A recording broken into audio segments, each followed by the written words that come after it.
Payson McElveen. Hey, bro, how's it going? Say hello to the trail runners of the world. Yeah, what an honor. Yeah, I feel like we sort of operate in parallel universes a little bit. I always am peripherally paying attention to the ultra running scene, trail running scene. I think we have a lot of commonalities, but there's weirdly not a ton of crossover typically. But yeah, what's up, trail running world? So we'll talk a little bit about your background and give a cleaner introduction to who you are, Payson. But I wanted to start our conversation by talking about none other than Aaron Lutzy, a man who's been special to both of us, a guest on both of our podcasts. But maybe introduce who Aaron is for those who haven't listened to those episodes, and maybe talk about what impact he's had on your career. Yeah. That's hard to distill down, but I guess at a very basic level, Lutzy, as we call him, was a long time, very valued employee at Red Bull.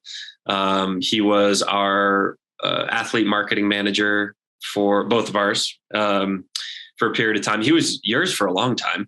Did you ever have an AMM besides Lutzy? No, my entire career. In fact, they still haven't replaced him. We're waiting for Lutzy's protege to start, but yeah, he was my AMM.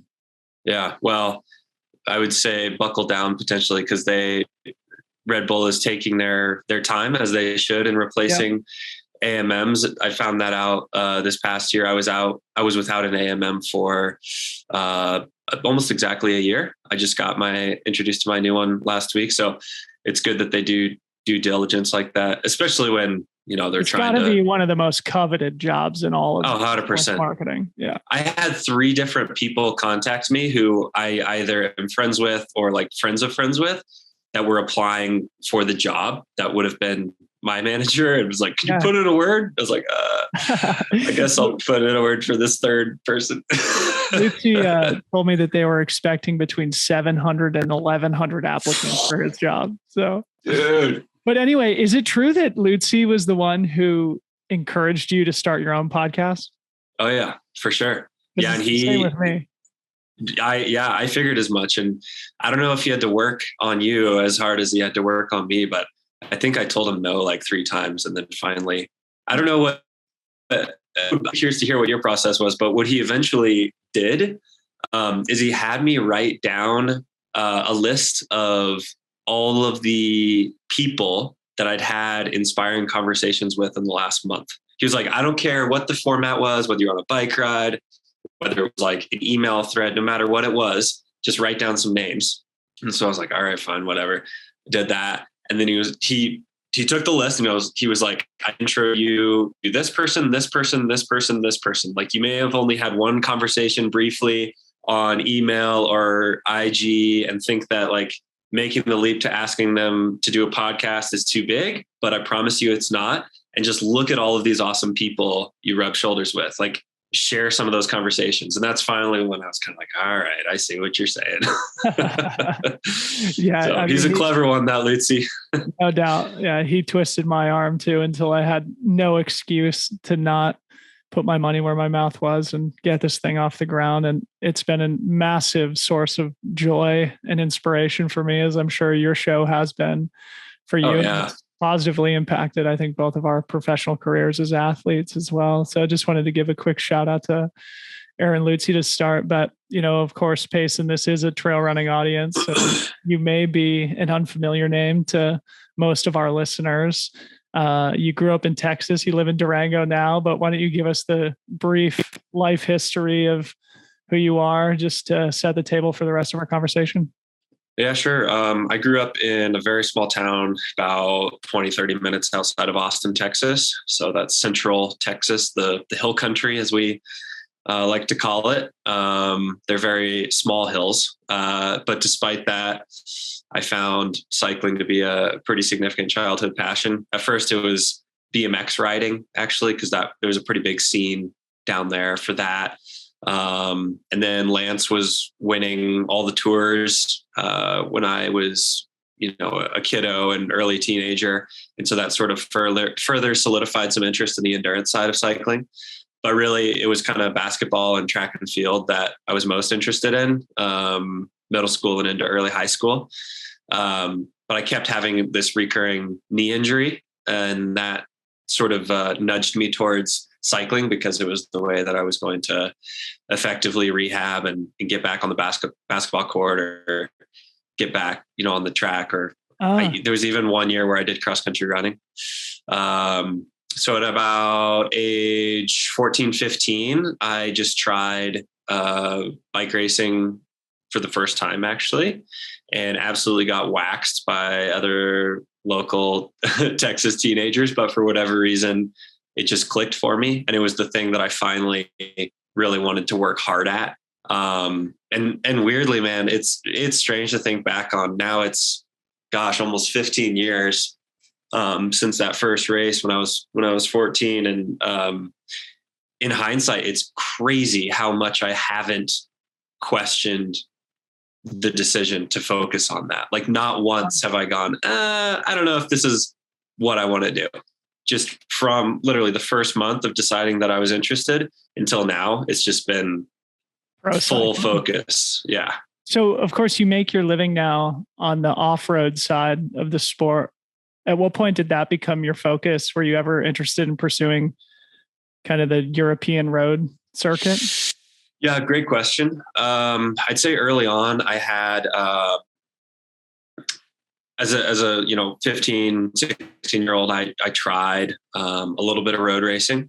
I had the opportunity to guest ride with what was the Garmin Slipstream development team, which is now EF Education. For those that are a little bit familiar with cycling, that's a team that does they're on the world tour. They do the Tour de France every year, that sort of thing. And so I got to guest ride with their young development program at one point and had some success at the one race that I did. And that sort of created a little bit of interest, but especially back then, culturally, there was a very large gulf between what off-road racing was and road cycling. And I just didn't feel personality-wise like I fit into the road scene particularly. It's very, at least at that time, it was very much, and I think to a degree, it was kind of the age group I was in. It was these kids that, we were teenagers, really insecure, doesn't necessarily know the likelihood of making it to the pros. So everyone was very on edge, very focused, and it just didn't feel fun. So that's kind of why I stuck with the back side. And then I got another opportunity when a team reached out, I guess in my early 20s. And same sort of thing. I was just having too much fun racing mountain bikes, and my career was just starting to take off, you could say. And so, I just haven't made that jump. Yeah. And so now gravel and mountain biking, there's a lot of crossover between the athletes who compete at the highest level. Is that how you would sort of identify yourself as a cyclist now, both as gravel racer and as a mountain biker? Yeah, for sure. It's a little bit funny what's happened in that regard. I want you to talk about that. Yeah, I want you to sort of give us a state of the sport type thing. Yeah, it's really wild. It's even those of us in it are still sort of trying to figure it out, like what's happening, because it's all happening so fast. But I guess I would say that the quick synopsis is there is the longstanding traditional format of mountain bike racing, endurance mountain bike racing, which is the World Cup Series. And that's an Olympic focused discipline. It's very, very narrow in its scope. All of the events are very, very similar. I would liken it to track and field. And I that's kind of the running analogy I would use is World Cup XC is a bit like track and field. And what I do is kind of like ultra running, mountain running. Yeah. And the ultra running, trail running equivalent was a very much grassroots, a little bit under the radar thing. The Leadville 100 was big. But there weren't too many other events that got global attention beyond that. And then I'd say around, 2015, 2016, some of these other events, there started to be some rumblings. And one other thing that's interesting about them is that they're mass participation events. So where the World Cup is really well televised on Red Bull TV, there's only pros only. There's only 150 to 200 people on the start line. At Unbound, Iceman Cometh, there's 4,000 to 7,000 people on the start line. And the front, 7 or 8 rows are pros, and then everyone else behind that's just riding to finish. And all of a sudden, I think brands started noticing, and then I don't think anyone has really totally been able to put their finger on it why yet, but it just started to take off in popularity. And all of a sudden, we literally have more of these events than we know what to do with. Like I'm having to say no to awesome events because there's just too many. It's the same thing in trail running at this point too. There's really? sort of saturation, and it, I think, kind of accelerated at the same exact time that gravel racing did, and was also positively impacted by the pandemic. And we can go into that stuff in more detail. Absolutely. So I mean, obviously it is a awesome time to be a professional off-road cyclist. And I want to talk a little bit more about the state of the industry, but also just on a personal level, while we learn a little bit more about you, as we were just talking about before we're pressing record, you and I are both sort of at a bit of a transition moment in our careers. 2022 was sort of a line of demarcation in our approach to our respective sports. And I think we can have a fun conversation about that. So let's open it up by just kind of letting you describe, sort of summarize what sort of changes you've stepped into as a professional cyclist in 2022. What were the decisions that you had to make, and how do you anticipate your career moving forward? Yeah, I guess the biggest one is I opted to leave my team. So traditionally in cycling, there's teams, anywhere from, on the off-road side, that can be anywhere from 2 riders and 2 staff to 8 or 10 riders and 10 staff, 12 staff. And we were a medium small team. We had typically 3 to 4 riders and 3 to 4 staff. And that was great for a really long time. Actually, right up until the end, it was great. Still an awesome team. They've got a great squad. But I guess I started to get to the point where this gets into a whole other conversation, but I have a lot of trouble, and I think you'll be able to relate to this. I have a lot of trouble turning off the creative side of my brain. And so along with all this racing stuff, I've more and more been doing, dreaming up all kinds of off kilter, out of left field ideas. So whether that be the ride across Iceland that I did, or, the White Rim fastest known time, or riding all of Bentonville's trails in a day. These are pretty non-traditional things that being a solo outfit are more suited to, just from a business standpoint. And I also had some opportunities with some new sponsors that sort of necessitated becoming an individual. So also on the off-road side of racing, it gets kind of blurry, because even though, people love to use the privateer sort of moniker, which is like you're an individual act, which is the case for me. But at the same point, I'll have 2 to 3 staff with me at every event.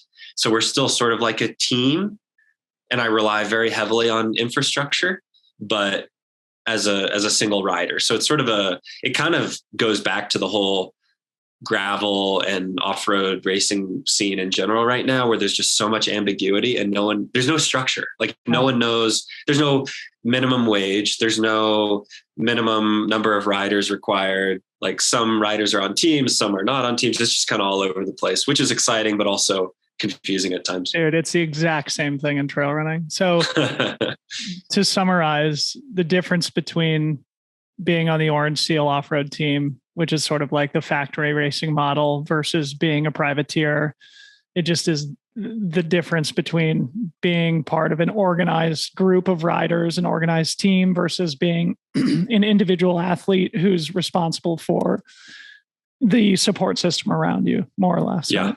Cool. Totally. Yeah. That's the cleanest way to put it. Did it feel like a risky move to you? Like, did you agonize over the decision, or was it a total no-brainer as we move towards this conversation, your new sponsors? So I did this in 2014 when I was much younger, much less experienced, really had little to no results to my name. And it was much more out of necessity, sort of. I was just out of a team. I had ridden for a team for a couple of years.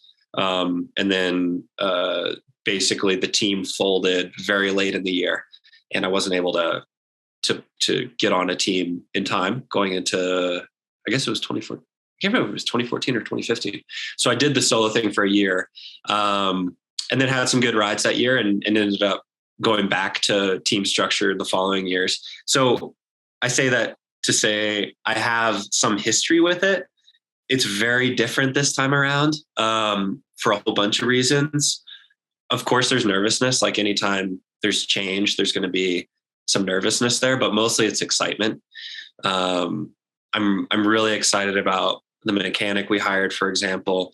I'm going to get to have my fiance, Nicole, along much more frequently, which is unusual in cycling. In the World Tour, that basically never happens. Right. And World Cup mountain bike basically never happens.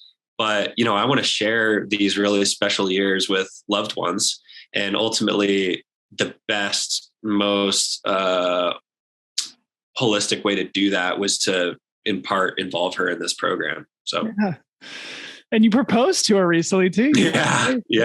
Awesome. I did. Yeah. I mean, again, it's just like me in my career and in trail running in general.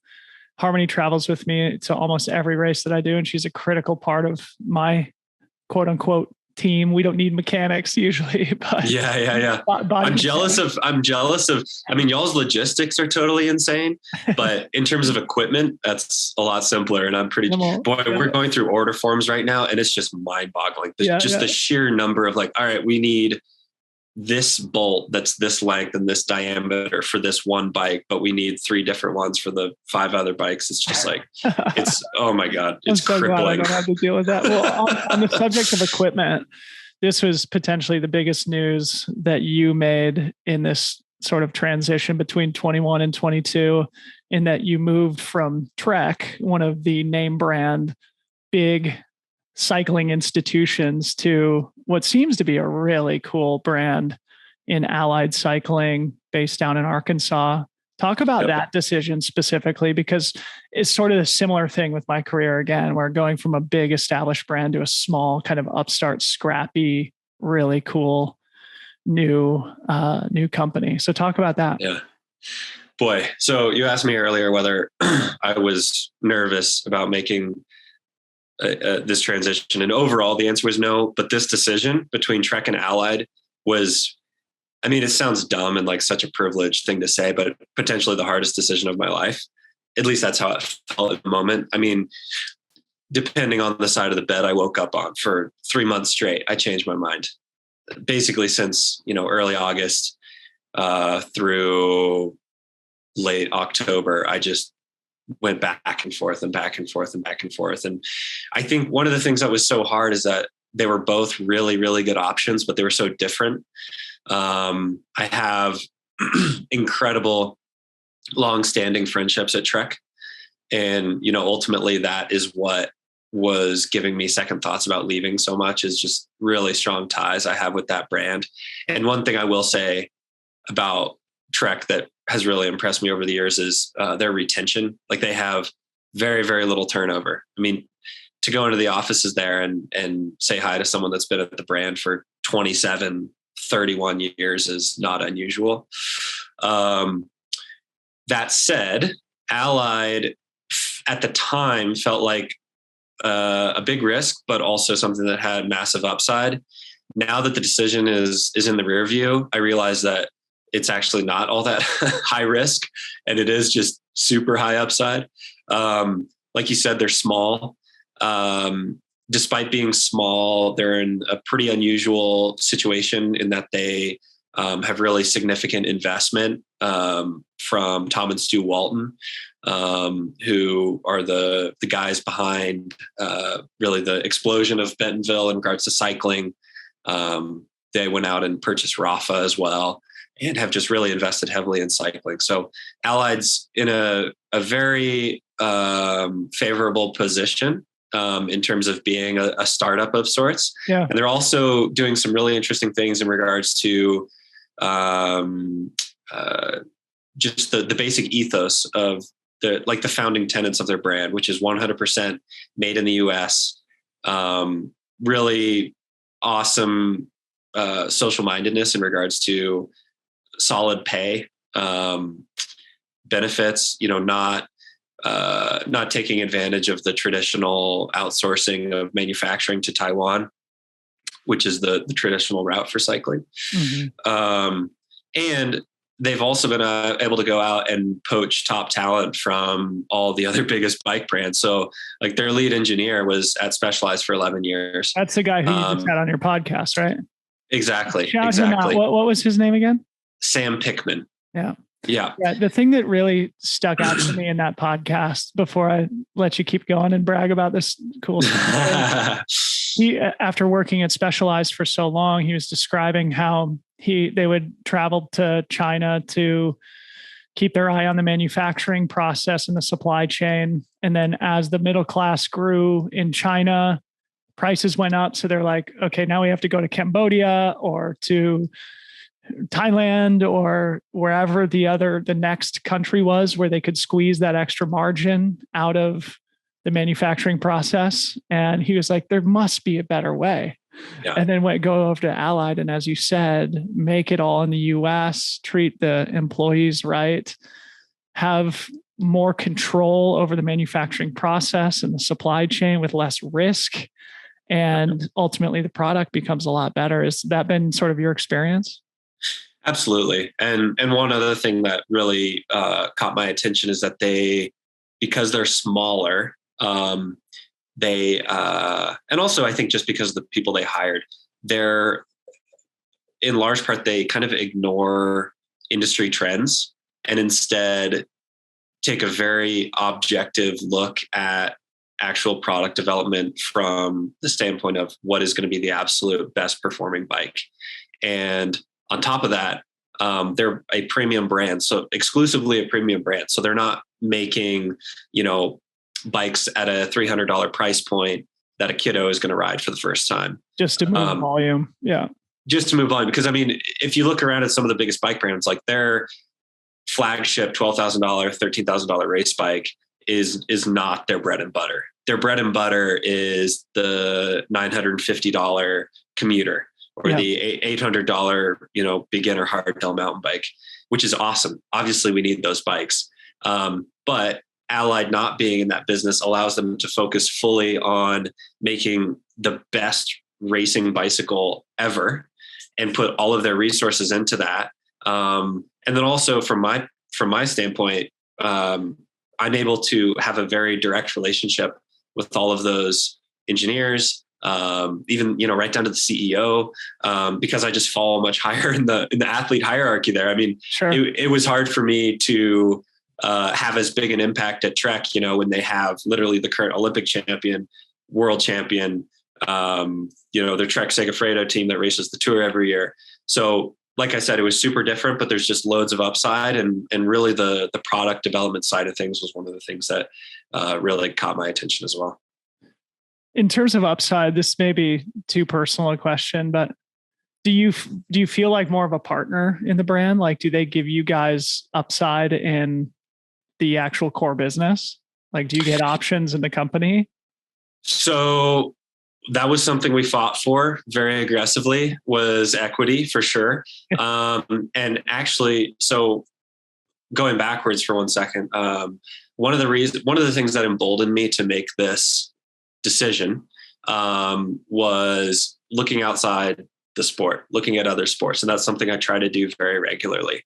And so one thing that caught my attention was Simone Biles and Allison Felix leaving Nike. And dude, you and I seriously think identically. Yeah. So I was like, you know what? If these two are willing to do this, if they're willing to walk away from freaking Nike, I can probably walk away and go in a new direction as well. So, without, I've got NDAs and stuff, but without giving too much away, I have skin in the game to an extent. I will share an allied success to an extent. Okay. I won't elaborate on like the details of that, but that was definitely a piece of the puzzle for sure. Cool. Well, yeah. Thanks for, at least giving us a little glimpse. And I think that is so important. And I think it is the wave of the future for athletes. More and more people like you and I will move to smaller upstarts who make great product where we can have a direct influence on what goes to market and have a deeper connection and feel a deeper loyalty to the brand. The other thing that you guys talked about in that podcast that I'm curious to hear you elaborate on is this off-road cycling scene in Arkansas. It feels like this is like the hot spot or the current epicenter of the sport, at least in North America. Can you give us a glimpse into what the culture's like there down in Arkansas? Because it's kind of counterintuitive, isn't it? It is. And it is very counterintuitive. One thing I will say is, so I was somewhat skeptical before I traveled there because of what I assumed to be a lack of terrain. I sort of thought, you know what, if this is going to be a true cycling mecca, there's got to be some topography, right? I was like, Arkansas really, but the truth of the matter is Northwest Arkansas is pretty darn mountainous. I was really surprised by that. Kind of sneaky mountainous. So yes, they do have, we're not talking the Rocky Mountains that you and I are familiar with, but there are mountains there. And then also, just if there's one thing I've learned over the years, really what makes a culture special, whether it be cycling, I have to assume the same with running, are the people in the place. Like, it's great if there's awesome terrain, but I've been plenty of places where there are stunning mountains and it's just kind of lifeless culturally for cycling. And then you'll go other places. Austin, Texas comes to mind. Austin doesn't have the most insane terrain for cycling, but the cycling scene is off the charts. Yeah. And there's a lot of factors for that, but whether it be Austin or whether it be Bentonville, it's key stakeholders having belief in it being a place that can have a true, be a true cycling epicenter. And so that's really what's happened in Bentonville, and people are just flocking there. It's every time I go, at this point, kind of like you alluded to, I have a bunch of events there every year, but I now have 2 sponsors based there as well. And so I'm back there probably 6 times a year at this point. And even though those trips may only be separated by a couple of months each time, I see change. Yeah. It's wild. Wow. The steepness of the curve there. It's sort of like the, if you build it, they will come philosophy, isn't it? 100%. Yeah. And we've sort of jokingly, talked about getting a place there, and it's more and more frequently becoming less of a joke and probably more of just a matter of time. But I think we need to hustle up, because it's quickly becoming priced like a Durango or a, an Aspen or something like that. Cool. Yeah. I'd love to actually make a trip down there myself and take some of those trails for a spin in shoes rather than on a bike. And maybe we could grow a little trail running culture there too. So. Oh yeah, for sure. One thing I've noticed is kind of like we talked about these parallel universes, there frequently is some crossover. Like that's one thing that honestly, it drives me crazy about Durango. Like I keep hearing about these badass runners that live in Durango. And I'm like, how do I not know that person? Or how have we not fist bumped at a restaurant one night? Like, I know we're just doing this, we're in similar orbits. But it confuses me that there's not more crossover. Let's talk about that a little bit more, because we're sort of talking about it in relationship to Bentonville, and that is the importance of community and training partners to get better as an athlete. And you being from Central Texas was part of the reason that you moved to Durango to be more connected to other strong riders who could push you to get better? Because I know that there's sort of a community that's built there of other professional cyclists. What's that sort of competitive environment like? And do you guys all help to kind of push each other to the next level?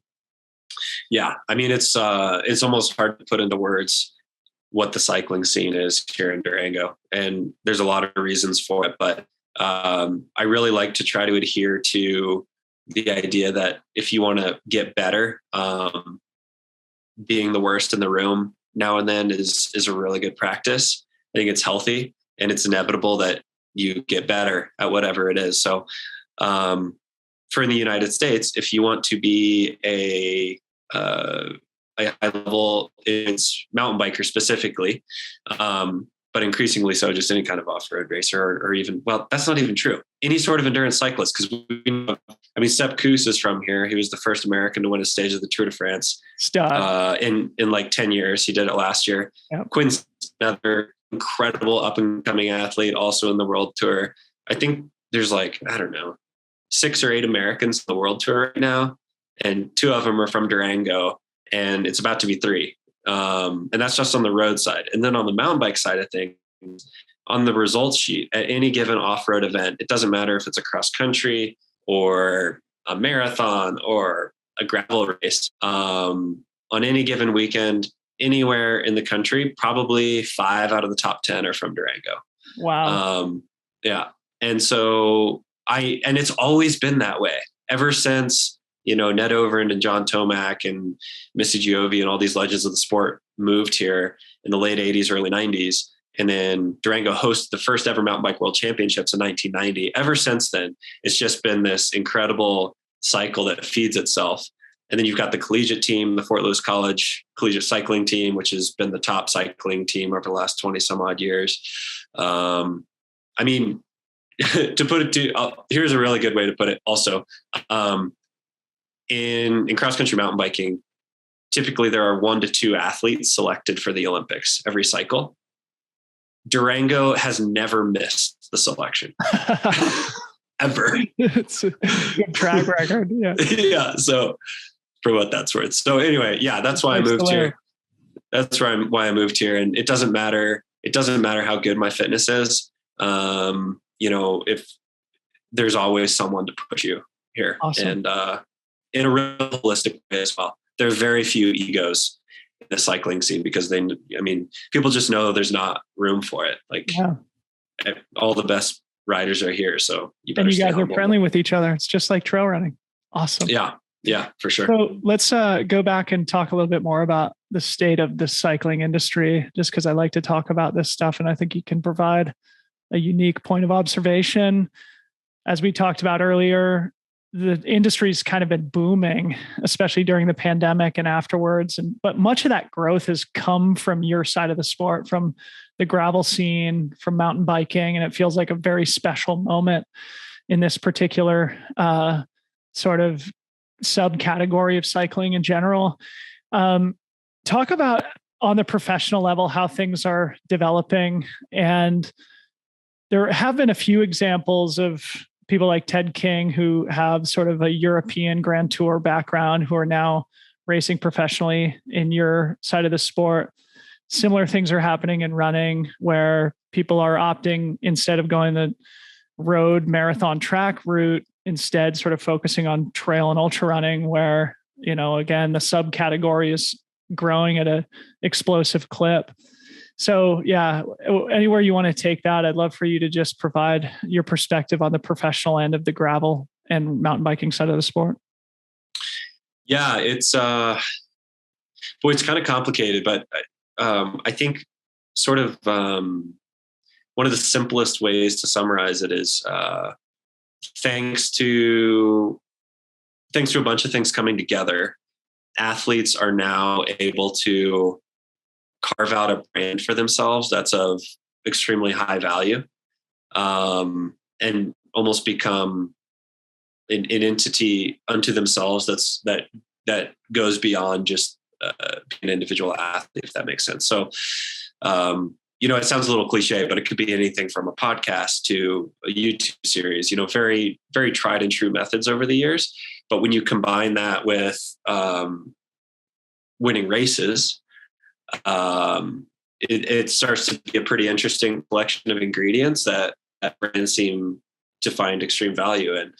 And so, yeah, I mean, it's kind of gotten to a point where I don't think anyone, probably very few people expected it, but I think when you started to kind of hear rumblings and those of us that are, talk amongst ourselves, we started to sort of understand the opportunities and sort of what the landscape was starting to look like, but the media hadn't really caught on yet. And there was this funny moment, I guess 2 years ago, late 2019 going into 2020, where a really good friend of mine and someone you're familiar with too, Colin Strickland, also a Red Bull athlete.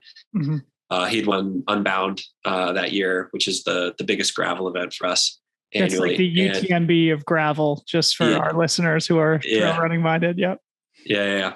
And he posted his ride on Strava, and so in cycling we have power meters, so you can see power output, and it's not an end all be all yardstick because there are differences in power meters, and it's very reliant on an athlete's weight, all that sort of thing.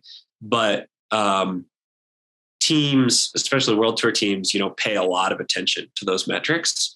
And so there were a couple of teams that took note of Colin's power numbers. Wow. And sure enough, he got a call from Jonathan Botters, who's the team principal at EF Education, one of the World Tour teams that does the Tour de France and Paris-Roubaix every year and all that sort of thing. And he called Colin and he was like, "Hey, if I can guarantee you a start spot in Paris-Roubaix, which is the most famous one-day classic in cycling history, it's been around for like 125 years or something. If I can guarantee you a start spot in Paris-Roubaix next year, would you consider riding for us?" And that's like, I'm trying to think of an analogy, but it's for a cyclist. Like if you could play Augusta, if you're a casual golfer kind of thing. Or I mean, if you're I'll put it to you this way. If you surveyed a bunch of cyclists and said, you have three options. You can race the Tour de France, you can race Paris-Roubaix, or you can go to the Olympics. Probably 50 would say the Tour de France, 40 would say Paris-Roubaix, and 10 would say go to the Olympics. Okay. Thank you. And so anyway, Colin was super intrigued. They started, I know I'm kind of going on a tangent here, but I think it's a good illustration. Oh, this is great. They started getting into numbers, and Colin was going to have to take like a 50+% pay cut to ride in the World Tour. And granted, he was being offered a contract of a newer level pro, like not a pro that's won a bunch of races. Yeah. But point is, he was still going to have to take a really significant pay cut. And so he had this insanely agonizing decision. Do I follow childhood dreams? Like the dream of 99% of people that sling a leg over a bicycle. Do I follow that route and put money aside, money considerations aside for a few years? Or do I do the thing that I know I love, that's super fun in gravel racing, and have a better financial situation? And he decided to go that route. And he said he turned down a World Tour offer and basically a guaranteed spot in Roubaix. And when he did that and news got out, everyone went insane. Like people's heads exploded. Like what the media, a moment for the sport. Yeah. The media was like, oh my God, okay, what is actually going on here? And I think that's when journalists started prying a little more like, okay, how much can a rider actually earn doing this weird, like redheaded stepchild of cycling? And what else is going on here from a cultural standpoint that is making riders really gravitate towards this other style? Incredible. So, have you had Colin on to talk about that on your show? Yeah. Oh, okay. I got to go back and listen to that now. It was a pretty good while ago. I think it was, actually, you know what? I don't know that we really did a deep dive on it. He and I sort of beat around the bush because he had almost made his decision, but I know. Yeah.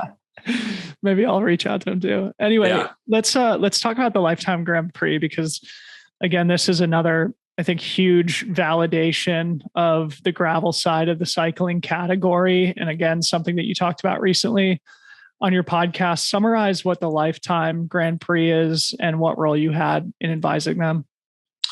Yeah, so this is a pretty interesting one. Depending on who you ask, there are different opinions. But up until this year, this off-road scene was sort of a collection of a whole bunch of individual events. There was no overall point series. So basically what LifeTime did is they have this really incredible portfolio of events now that includes Unbound, Leadville 100, Big Sugar in Bentonville. They just bought the Sea Otter Classic, bunch of the biggest events. And they decided to pick 6 of them, 3 mountain bike, 3 gravel, and put them into a season-long series, 6 stop series. They put some sweet prize money up. There's going to be awesome coverage. Sort of the very unexpected wrinkle they put in, though, is that they capped the number of participants. So there'll be 30 men and 30 women that are participating in this Grand Prix series. And that's where they've received a decent amount of criticism, because it automatically makes a little bit of an exclusive sort of situation. To clarify, anyone that wants to do any of those individual events still can, but there are only 30 pro men and 30 pro women that will be counted for this point series chase. Mm-hmm. So kind of what happened is all of a sudden we have our own little World Cup series in a way. But they're modeling it much more after, say, like an F1 type series. And actually, when they were developing the idea, brilliant. It's brilliant. Yeah. As an avid watcher of Drive to Survive on Netflix. Exactly. So that's what the head guy, Chemo, had all of his employees watch all of the Drive to Survive series as homework. So yeah, that's what we're doing. Yeah. Well, it's really cool. And it seems like it's different distances, different geographies, different course types. So it seems like it favors a well-rounded rider. All the races are in North America. Is the gravel scene also evolving and growing in the same way over in Europe, where obviously the road cycling and Grand Tour scene has always reigned supreme? Yeah, good question. So I think gravel cycling wasn't taken too seriously by the global governing body, the UCI, Union Cycling International, up until, folks like Colin started turning on world tracks and some other things happened. And then all of a sudden they're like, whoa, seems like LifeTime's making a lot of money, and seems like there are a lot of cyclists that are interested in this. And then all of a sudden, bike brands just couldn't keep gravel bikes in stock. And to this day, the sales of gravel bikes are just running circles around all the other bike categories. Of course, the UCI, wants a piece of that pie. So they've kind of tried with starts and stops to get a UCI gravel series going. I'm not exactly sure why, but it seems like they keep kind of hitting roadblocks. They just recently announced a UCI series of gravel with a bunch of events I've never heard of. A lot of them are over in Europe. We'll see if that takes off. I have nothing against UCI gravel, but it'll be interesting to see how different it is than what's happening now. That said, there are some really cool, more traditional style, sort of grassroots oriented gravel events globally that I'm getting more and more interested in. There's one in Wales that I like to do. There's a pretty cool one in Japan. So there's a few, but it's kind of tough. The way I'm looking at it right now is it's sort of like, mountain biking, the mountain bike World Cup is like F1 and gravel is like NASCAR. And they're just two different things. Yeah. And there's all this talk of like, how do they coexist? And like, what are we doing? And doesn't USA Cycling and the UCI need to be the umbrella organization over all of this? And it's like, not really. Like, we can have MLS soccer and we can have FIFA soccer. Like, it's fine for there to be two options here. Dude, the same arguments again are happening in trail running. That's so at funny. This particular moment in the sport's history. So I think so much Yeah, so much in common. There's so many parallels between what you're doing and what I'm doing. And, kind of on that subject, I'd love to sort of transition to kind of talk about being a 21st century professional athlete, because I think you've choreographed your career in a really thoughtful and effective way. And not only being a great athlete, but having this media career in parallel with your athletic career. I wanted to sort of open the door to this conversation by talking about your Icelandic crossing that you referenced a little bit earlier. Explain what that was. How'd you come up with the idea, and maybe just explain how it all manifested? Yeah, it's flattering when people compliment the grand plan I have in regards to my career. But the truth is I don't have one. Like, I'm literally playing whack-a-mole with ideas, and half the time feeling totally overwhelmed by keeping up with my own ideas, my own obligations. And it's a very fun career, but it can be, for being a professional recreator, it's amazing how stressful I can make it sometimes.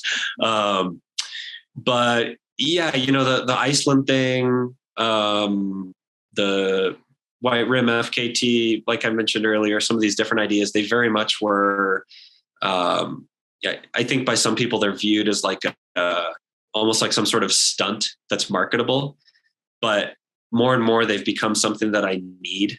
I love traditional racing very much, but I don't know that I'd still be in the sport if that was my only outlet. I just have to have these exploratory missions that really get in my comfort zone.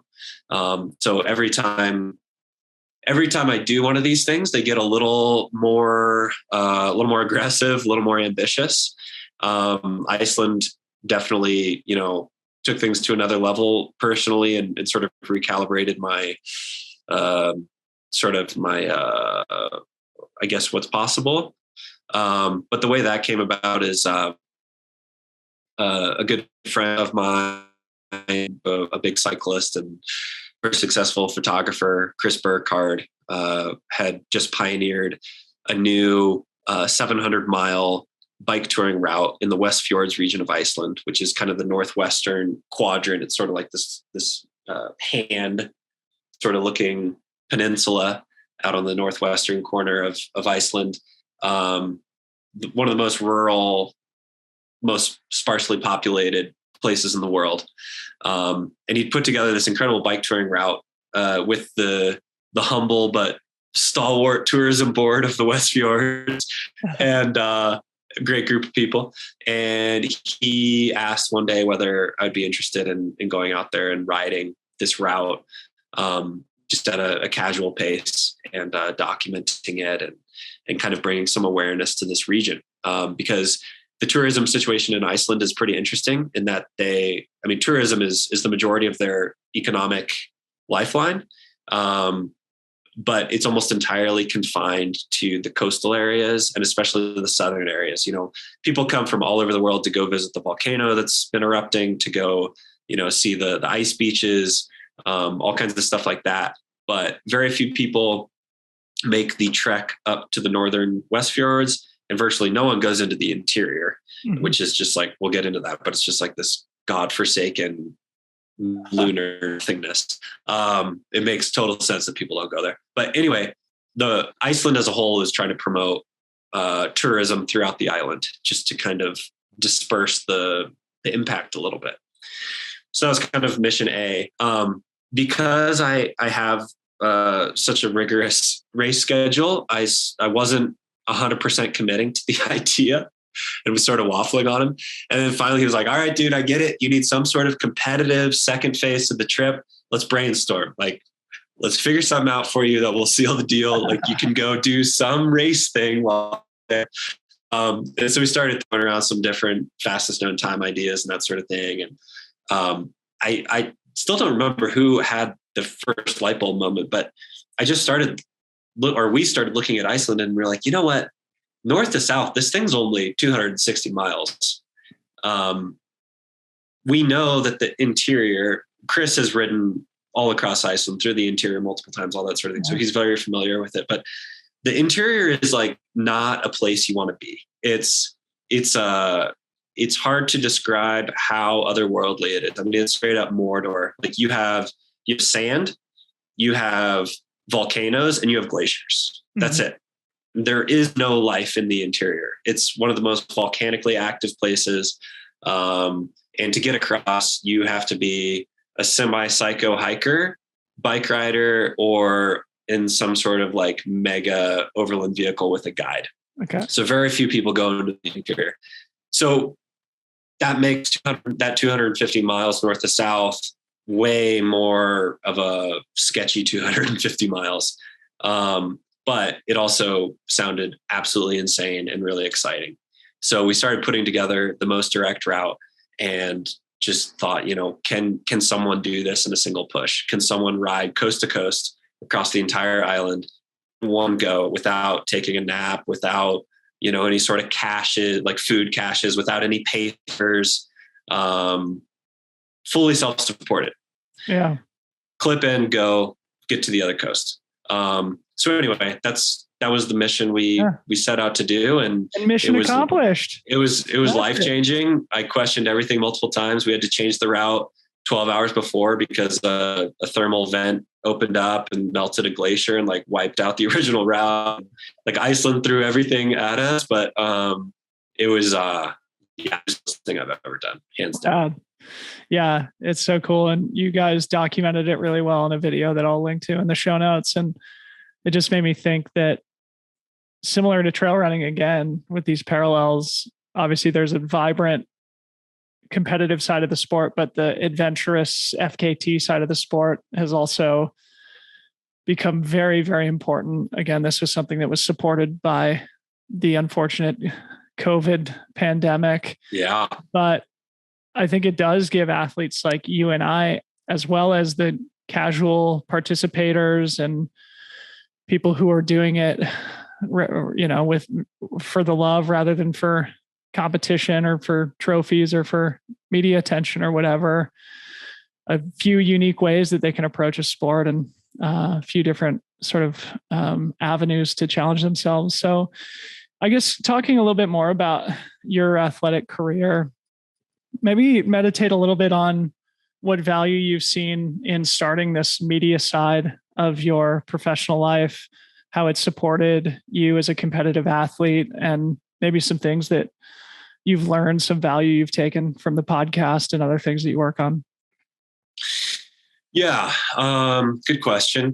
I think that's something that's, evolving for me every year in terms of how I look at it. But I guess starting with the podcast, because that's the most, it's the easiest one to explain. I think one of the reasons I was resistant to it at the beginning was I felt like everyone had one.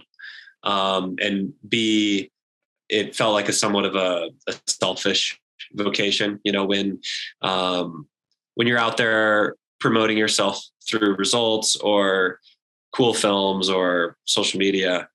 I didn't really want to add yet another self-promotion platform. And the fear of that being what the podcast would turn out to be really made it so that from day one, I was very, very motivated to minimize my voice in it, if that makes sense. Sure. And because of that original mindset, it's been a very close second to bike riding in general as the most fulfilling thing I do. The opportunity to learn from other people, have an excuse to almost speed date in a way, like really roll up your sleeves and get to know someone over the course of an hour-long conversation is a far cooler experience than I ever expected. And the chance to elevate other people really caught me by surprise in terms of how fulfilling it would be personally. So I would love to do the podcast long after I'm done racing. It's something that I wish I had more time to dedicate to, because there are plenty of crazy ideas we have in terms of expanding the podcast that I would love more hours in the day to actually act on. But, overall, I would just say kind of part one is, yes, it's given significant professional opportunities, but it's also provided some balance that at the time I didn't really know that I needed, but now has, I think, really created longevity for the other aspects of the career. The film stuff is also another outlet that has really, I think, added a dimension to my day-to-day that is a healthy outlet, because I've always been drawn to creativity. And cycling doesn't necessarily always leave room for that in its traditional. But coming up with a storyline, like storyboarding, providing feedback on the editing process, helping select music, all that sort of thing is really, really fulfilling. And it was a period of time where I kind of batted around the idea of doing like a YouTube series type thing where videos were pretty frequent, like a once a month type thing. And quickly I decided to go for quality over quantity. So we only put at maximum like 2 out a year. But they're, higher budget and many month processes. So yeah, I guess those are kind of the two main things that I feel like obviously there's been huge payoff professionally, but personally they've added some balance that I think is making me want to stick with this line of work for a while. Yeah. Yeah. Well said. And I think good advice for aspiring pro athletes and how to build a career, how to be more than an athlete, how to deliver more value to your sponsor. So a couple final questions for you before I let you go here, Payson. What's the biggest breakthrough you've had in your career? Was there ever like a point of inflection where you recognized you had crossed a threshold and you were achieving your dreams? Whew.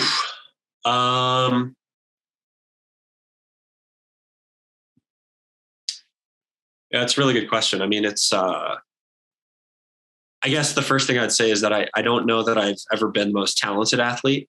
And so my like physically, I think if I have any athletic gifts, it's mostly more from like a grit standpoint and a commitment standpoint. But for that reason, I think I've had to be a little bit more patient with the development of like the actual athletic side. I mean, not to try to like fabricate some sort of like big, what's the word? I'm blanking on the word. There, to an extent, there were things stacked against me, I guess. Like I had a lot going for me. Being a white male automatically puts you in an advantageous position. I have a wonderful family background, but growing up in Central Texas with very minimal mountain bike culture at a higher professional level, like I'll put it this way, as soon as I moved to the mountains, I had massive deficiencies as an athlete. Okay. And I was surrounded by kiddos that had been riding with Olympians since they were 12 years old. And I had a lot of catching up to do. And for that reason, results were very flash in the pan early on. Like I'd pop off a really promising result and then have a dry spell for like 9 months. And that was super frustrating and really tested my resolve. And it was tough to see other people my age finding consistency more quickly, getting opportunities sooner, all that sort of thing. So I say all that to say that I don't know that there was a major inflection point in terms of career changing. I guess when I won my first professional national title, that was sort of like an inflection point for sure. But even that was sort of like sandwiched between other successes. So it's not, there was no like mega breakthrough. It's just sort of been an accumulation of successes over time. Process. Yeah. Dude, you're so much better at saying things succinctly than I am. I'm so bad being long-winded. It's the life of a podcaster, right? Oh God. We're talking. Well, yeah. So, or just, yeah. But final question for you, sort of in a similar vein, but the opposite. What's the biggest mistake you've made as a professional athlete, and what'd you learn from it? Or a big failure or some really hard moment that ultimately made you better? I've never thought about that. We're getting philosophical here, Payson. No, that's good. That's good. How long am I allowed to pause here? That's the question. we can edit it. Yeah. As soon as I say something, I'm going to, and then we're done. I'll be like, no, I thought of one. There had to have been some moment of adversity where you crashed, or you loads out, or you. I think that's probably why I'm pausing so much, because there's been so many of those. But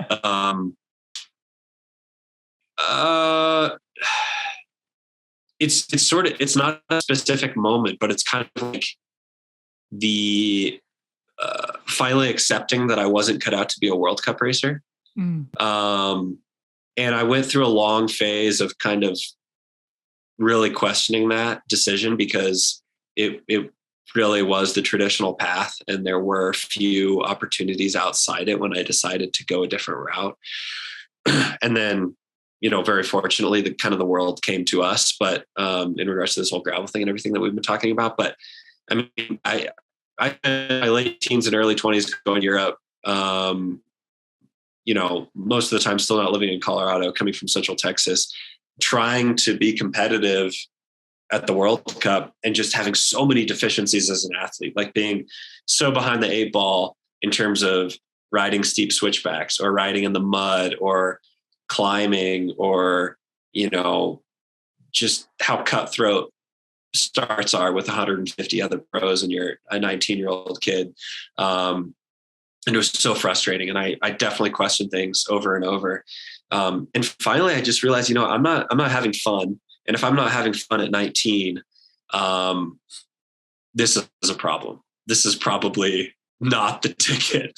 And so I've told this story way too many times, but it really, if there was one inflection point, I guess this was it. I had about $3,500 to my name. I was a senior in college, and this random race promoter in Mongolia reached out and was like, "Hey man, I'm doing this Italian guy. I have this 6-day stage race in Mongolia called the Mongolia Bike Challenge. And we'd love to have you out. If you can get yourself here, we'll cover all your expenses once you're in Mongolia." But a round trip flight was like, $2,600. So I spent $2,600 of my $3,500 to get to Mongolia. Had never really done a race like this, and had the time of my life. There were a couple of good World Cup racers there who I could not go to toe-to-toe with on the World Cup, who I was able to in this format. And I ended up winning the thing. And that was a real light bulb moment where I realized, okay, A, this was like 1,000 times more fun. And B, I'm way better at it. Like, it's okay to fail, and realize that there's something that you're more suited to and that you enjoy more and that you're going to be more motivated to pursue. And, down the road, after some physiological testing and that sort of thing, I realized that, physically, I'm way more suited to this style of racing, and absolutely beating my head against the wall at the World Cup had a lot of factors, but part of it was just physiological. And, it's very fortuitous. I think so much of success, no matter the realm, can be traced back to timing. And I'm in a very fortunate position right now because the global cycling world has decided to come to us in regards to this racing format. And, very few days go by where I don't feel grateful for that, because, it's a great time to be doing what we're doing. And it felt like a failure at late teenage, early 20s. But now, it's the best job in the world. Perfect place.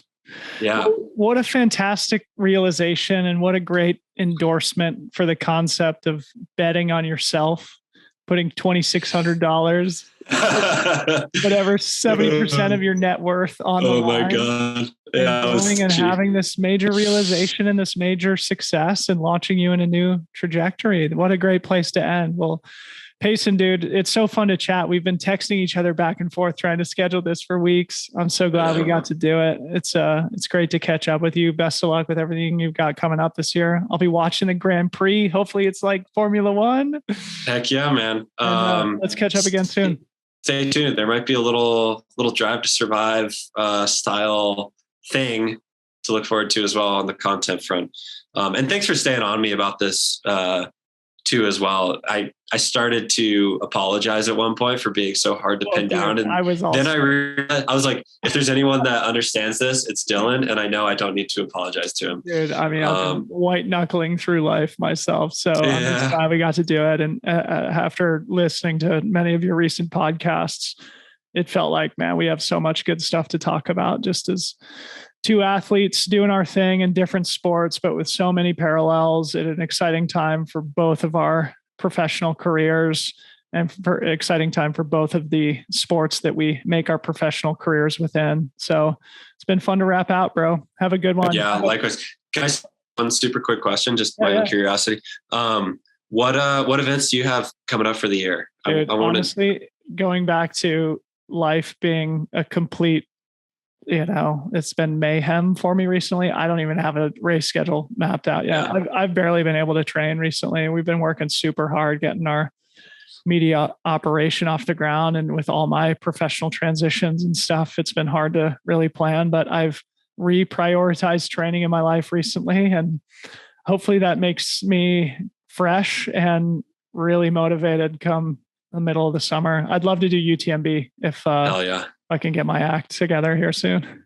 Oh man, seeing some of the coverage from UTMB was just, I literally got choked up. I was like, this is beyond sick. Like this is what the tour looks like. Let's keep going on this. There's no reason to end right now because this is actually fun and goes back to something that we talked about earlier, and we can end on this. But I think I'm actually writing a manifesto about my thesis on the future of ultra running right now. And I think that this YouTubeification of the sport is one of the things that really gives us a competitive advantage over an Ironman or a Spartan race or a big city marathon, because people are now seeing what it's like to go race UTMB. And you have these beautiful vistas, this incredibly challenging human endeavor, but in a beautiful place, right? And so when you compare the two things, a mountain ultra marathon to a big city marathon, to me, it's a no-brainer. To me, it feels like there's only one option there. And I think the same is true in your sport, right?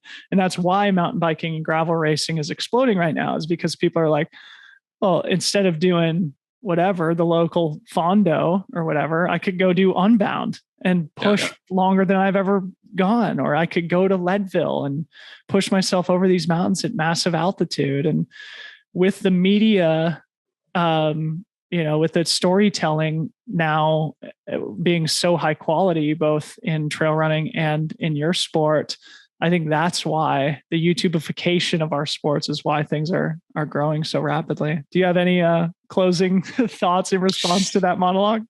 No, not really. I mean, I obviously completely agree with it. I think one thing that struck me about, one of the places that I really enjoyed following that race was Courtney Dauwalter's Instagram. Like, just whoever was uploading stories, I was just riveted, as was Nicole, my fiance. We were just like, good God, this is ridiculous. Like the sea of people at the finish, and everyone, cheering on the really steep bits was just, I got chills. I got choked up. I was like, this is just to feel this. I mean, it's through a freaking phone. Like, give me a break. Like, how is that making me feel this right now? Yep. But it did. And I was like, man, I want to be there. And I know there's no scenario in which I pivot and I go into mountain running. Like, I've got a good lane, but there's a piece of me that wishes somehow I could walk a day in Dylan's shoes and be in that environment, because that looks crazy. I mean, if you can ever manage the logistics to be there during UTMB week, I put it up there with any sporting experience. I mean, I've never been to Augusta National. I've never been to the US Open. I've never been to the Super Bowl, but the whole week is just so special, so energetic. I'm sure it's the same kind of at Unbound. And Courtney Dauwalter's performance was probably, on the Mount Rushmore of best ever performances by an athlete in our sport. And being there, seeing it in person, doing the live commentary, which I did a lot of. It's a true gift to be in a sport at this particular moment. I think we can both agree on that. Yeah, man, it looks like you guys would need bodyguards, like just the sheer volume of people. I was like, man, being a superhero in that environment, I bet you're just fighting people off left and right. Yeah, like dinner. The most famous athletes for sure were happy to wear their masks through town. Yeah, no doubt. Years, so. No doubt. All right, bro. Well, super fun to wrap out. Really excited to share the conversation. Appreciate your time. Yeah, likewise. Thank you, Lutzy, for making all this happen. Love you, bro.